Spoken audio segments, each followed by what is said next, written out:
All right, Coach, tell us, first time in 20 years you swept the Labor Day week. How does it feel? Feels great, man. Like, the biggest part for me is I had the guys' energy, their effort and focus for 3.5 hours, right? Like, we're getting ready to head to a bye, and sometimes that can be tough when you're headed to a bye because guys' minds can be somewhere else, especially the type of season we've been having. And then, to turn it around in these last 5-6 games and be where we are, it's pretty exciting. And tell us about your defense. They really stood tall this evening. Can't say enough about those guys, right? Gave a game ball to the entire defense. You talk about 10 turnovers in 2 games. We keep playing lights out like that, and we're going to be tough to beat. Absolutely. What does it mean to see your backfield play so well, no matter who it is, be it Kevin, be it Javon, or be it Justin? All 3 guys have stepped up in a major way when called upon, Coach. You know what? We've got 7 linemen that dress every week. And, those guys look the road rage people, and I keep calling runs for them. I think KB might have had 12 totes.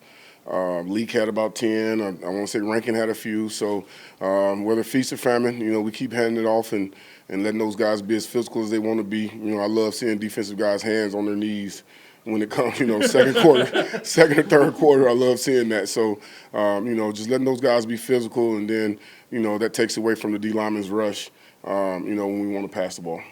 There's a little bit of that third quarter again, little struggles in the third quarter again, but a real big bounce back in the fourth. Yeah. Tell us how that kind of second half. Well, I thought about that, right? I could have tried to score down here at this end when there was like 20-some seconds left, but I stayed with the run, and then we scored early in the fourth. So maybe y'all got to move the marker a little bit and say 17 minutes is the third quarter, and then we would have scored in the third again this week. But no, Mac alluded to it a little bit. We didn't play well enough once again in the third. I think we had a few 2-and-outs, but the defense stood strong for us, and I think we scored early in the fourth, and I think our highest scoring quarters were the second and the fourth. So, however it ends, as long as we win by more than 1 point than the opponent, I'm good with it.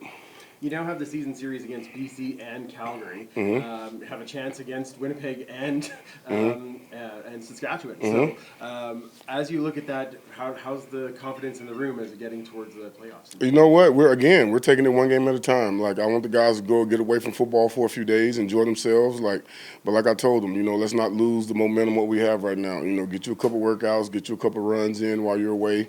We all got vices, but don't do your vices too much. You know what I mean? Let's stay focused on the prize at hand, and let's continue to take it one game at a time. Can you give us an update on Mac? It looks like he hurt himself there. Yeah, I think he'll be okay, but, at the end of the day, we wanted to just be cautious about it, and Trey was good enough. Like I said earlier in the week, Trey was good enough to play today as well, but, this allowed him to get this week, the bye week, and then the preparation for Winnipeg in order to be healthy. And then will you look at who's starting then when you get back from the Yeah. Well, it'll be Trey. When we get back, it'll be Trey. Okay. But the good part is we have 2 guys that can get it done, or more than that, but these 2 guys have been playing. Outstanding. Can you tell us a little bit about the bounce back from Boris after having sat last? Very, very proud of Boris. He really focused on his technique and what he needed to get done. I think he was 100% tonight on field goals and PATs, so I can't say enough about him. Maybe sitting down a week and being here while we were away, and he missed a little bit of per diem. Maybe that made him focus a little more, right? Perfect. And for you, the coach, what does it mean, coach, to see this crowd full, see Lower Bowl full of fans going crazy all game long? Yeah, that's awesome, man. I wish it was like that all the time. I know how it gets when you're losing. Who really wants to be around that, right? But when you're winning, when you're bringing excitement to the game, and everybody wants to show up and support, and I'm all for it. Outstanding. Thanks, Coach. Awesome. Thank you, guys.